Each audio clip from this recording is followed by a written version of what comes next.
Reinmar of Bialava, sometimes known as Reinevan, is a healer, a magician, and, according to some, a charlatan. When a thoughtless indiscretion forces him to flee his home, he finds himself pursued not only by brothers bent on vengeance, but by the Holy Inquisition. In a time when tensions between Hussite and Catholic countries are threatening to turn into war, and mystical forces are gathering in the shadows, Reinevan's journey will lead him to the Narrenturm, the Tower of Fools. The tower is an asylum for the mad, or for those who dare to think differently and challenge the prevailing order. And escaping it, avoiding the conflict around him, and keeping his own sanity will prove more difficult than he ever imagined. Hello everyone, and welcome once again to the Heir's Lair. I'm your host, Jonathan Taylor. This week's video, will see me start another series, and it sees me start it quite obviously at the beginning of it, as I take a look at, wait a second till I pick you up, The Tower of Fools, the first book of the Hussite Trilogy by Andrzej Sapkowski. Yes, this is the same Sapkowski that wrote the Witcher books. I'm glad you were able to realize that. And funnily enough, Sapkowski himself, or Andrzej, I think I can say that given how much of his work I'm already familiar with, has actually said that this is his his best work. Now, I've known about this series for quite a while, but I didn't really want to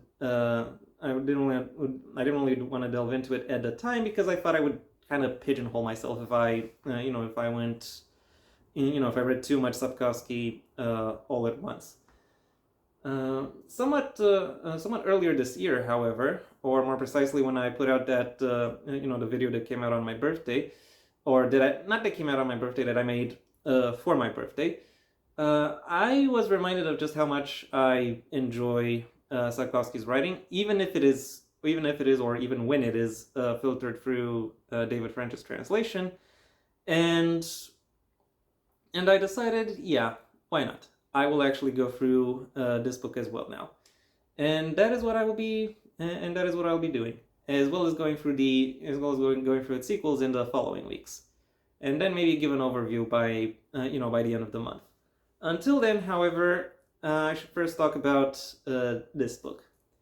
My impressions and summary are, I think it is quite clear what the appeal of this book is, for the author, and I have to say that the labor of passion that flowed into creating it, the things that made him, that made him excited, also made him, also allowed for this book to be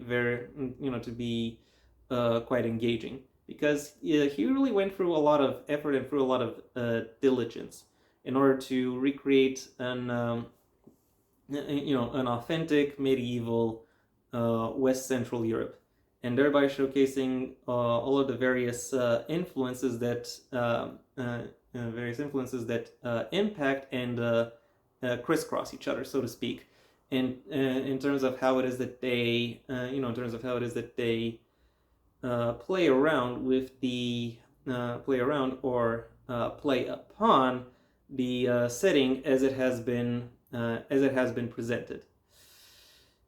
I do have to say, not all of the shifts that result that way throughout the setting are always easy to assimilate, but they are interesting to follow nevertheless. So if you have an itch for for historical fantasy, then I think it is fair to say that this book is going to be the one that that scratches it. You might recall that this book has a cup or a chalice on the cover, and I have to say the rest of the trilogy also has one. So be warned, you'll be quite accustomed to this by the month's end. I also have to issue some content warnings when it comes to this book. Primarily for various forms of discrimination, but also for nudity and moderate sexual content, moderate to extreme violence and gore, as well as abuses of power. lots of abuses of power because medieval Europe. And now that I've given you my broad impressions, it's time I delved into some specifics. The plot of the book primarily follows Reinmar of Pielava, or Reinevan, as he refers to himself. And it starts with him going on the run due to having committed one particular crime, adultery, only for the book to later reveal that he is additionally pursued for a second crime, heresy. Still, Reinevan has friends that has friends in high places, and he's able to use those connections to gain the means that he needs in order to flee his pursuers. Unfortunately for him, during his flight, he discovers that the world within which he lives doesn't exactly make it particularly easy for anyone to escape. Though, to be fair, at least some of the issues that Reinevan confronts over the course of this journey are self-inflicted, because he has a very altruistic and very passionate personality, which, aside from leading him to clash with his traveling companions, also leads to him jumping on various side quests, so to speak, over the course of this journey, all of which lead to a variety of different complications throughout the journey. So your enjoyment of this plot will very much depend on how much you enjoy comedies of errors, or other stories where, or in general stories where characters, to some extent or other, make their own lives harder for themselves. I will, however, give some level of praise to Sapkowski for being able to very effectively present these, for very effectively delivering these complications, and not trying to just pile gambits atop each other. It's just just one or two factors of influence that keep, that clash into each other in ways that they, in a variety of ways, that always lead to some new reveal about the story, or something new happening to the leads themselves.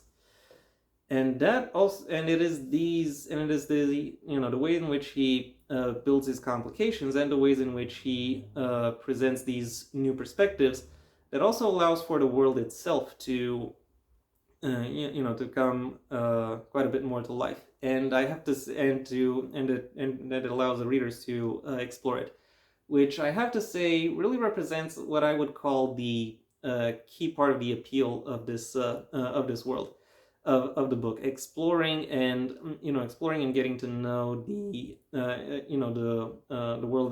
world presented with upon its pages, and exactly what factors of influence clash or interact with each other in order to lead to the outcomes and systems that lead that are influencing various aspects of this book. I particularly have to applaud the ways in which Christian philosophy is employed to explore or address various pragmatic statecraft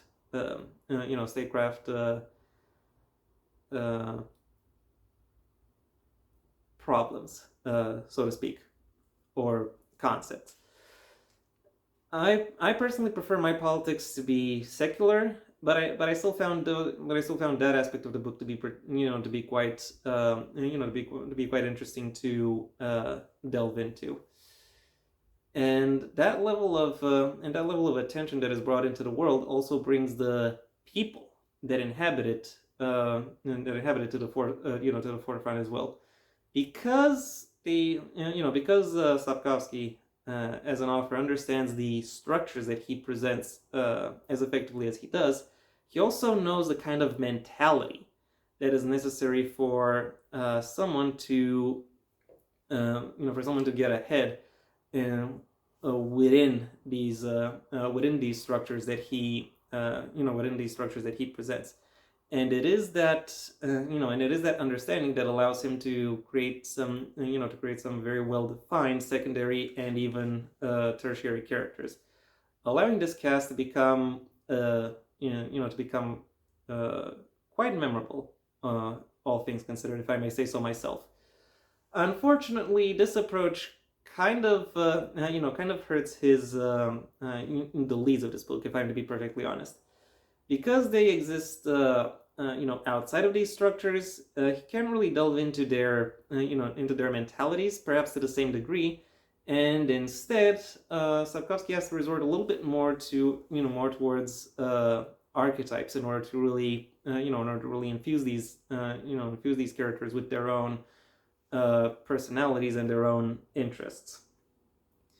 And I have to say that to some extent I have already encountered these archetypes in the Witcher saga. So in that sense, these characters aren't really presented in a very innovative manner.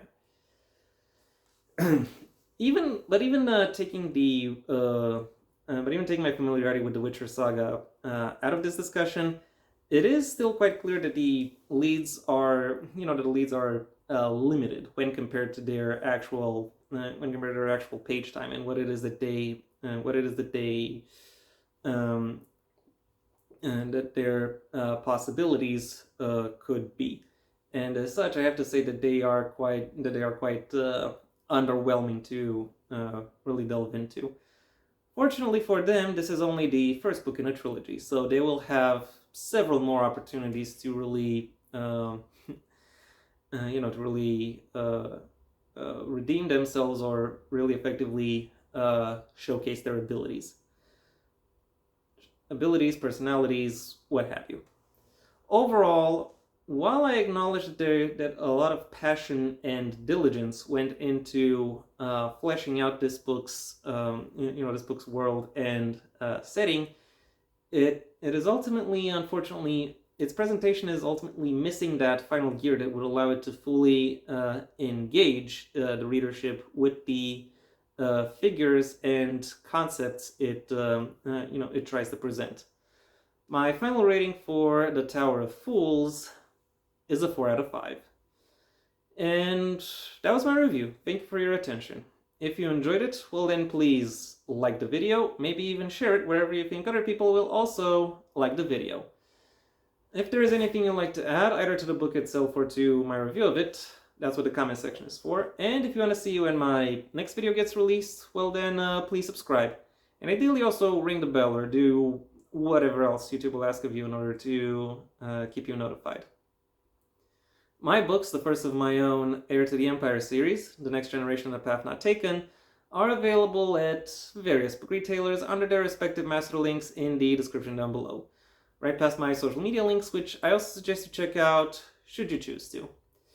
And given I'm still trying to get my third book out and published, I might just have some updates on that by the time this video comes out.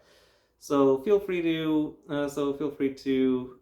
check out that the previously mentioned social media, because by the time this video comes out, I might just have some updates on that. I also have a second channel where you can hear me talking about whatever crosses my mind, though it will typically still be related to narrative analyses, but of works outside the print medium. So if that sounds like it could be of interest to you, then go ahead and check it out.